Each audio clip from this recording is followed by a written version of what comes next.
generally less familiar with the journeys undertaken by soldiers like my grandfather who spent time abroad for military service, by entertainers, writers, scientists, and teachers who left this nation in pursuit of professional opportunities they were denied them at home, and by countless men and women who left simply to put distance between themselves and the country of their birth. Wilkerson drew on the words of one of the more famous of those sojourners to title her book. In his 1945 memoir, Black Boy, Richard Wright recalled his move from Mississippi to Chicago as stemming from a powerful need to respond to the warmth of other suns and, perhaps, to bloom. Her telling leaves Wright in Chicago among the fanned-out dreamers in hopeful pursuit of something more. But if we pick up just 2 years after Black Boy's publication, we learn that, to his mind at least, the northern sun was never going to be warm enough, nor was any that shone on American soil. By 1947, Wright was living with his wife Ellen in Paris, having decided, he later wrote, to live beyond the shores of my native land. Wright is part of the story I tell on these pages about the many and varied reasons African Americans left the United States, what they found when they reached their destinations, and how they felt upon returning home if they ever did so at all. But for so long, he, along with James Baldwin and Josephine Baker, has been made to shoulder nearly every chapter of that story. I spent a lot of my young life thinking that the history of African Americans abroad started and ended with these three in Paris. That it started with Baker making her debut at the famed Théâtre des Champs-Élysées in the 1920s, continued with Wright and Baldwin holding forth at literary cafes near the banks of the Seine 2 decades later, and ended where they themselves did, each being laid to rest in or near the City of Light.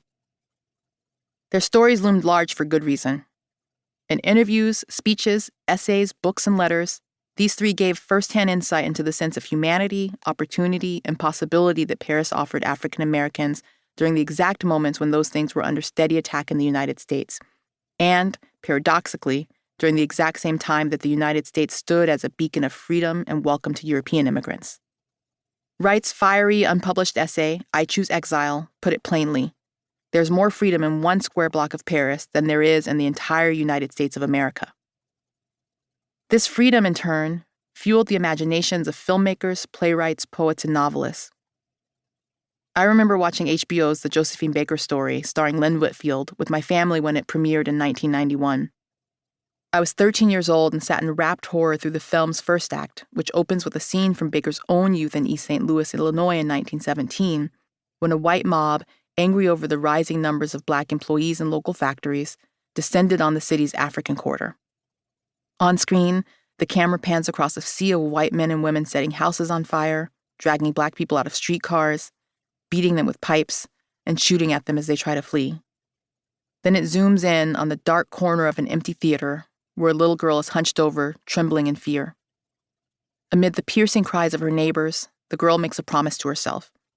If she makes it out of this alive, she'll leave town and never look back. The film's breathless second act shows Baker stepping off the RMS Berengaria from New York in 1925, twirling through the streets of Montmartre, dancing on stage in front of adoring crowds, taking romantic boat rides along the Seine, moving into a rambling apartment, and, years later, marrying a Frenchman in a glamorous ceremony on the grounds of her very own chateau.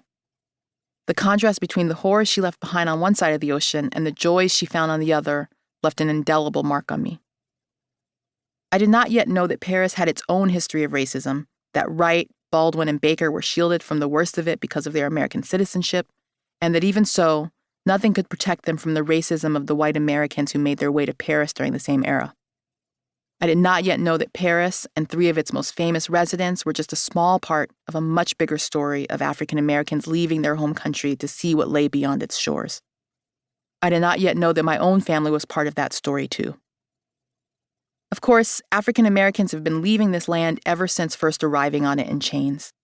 They stowed away on vessels docked in the Chesapeake before sailing to Europe and the West Indies in the 17th century, fought for the British during the Revolutionary War to gain passage to Canada, immigrated to Haiti in the decades following its emergence as an independent Black republic in 1804, escaped southern plantations to cross into Mexico after it abolished slavery in 1821, and founded towns for freed people in Liberia at the behest of the white-led American Colonization Society, whose founders saw returning to Africa as the only condition under which enslaved people should be released from American bondage. What these few examples all had in common was the search for freedom from slavery during a time when it was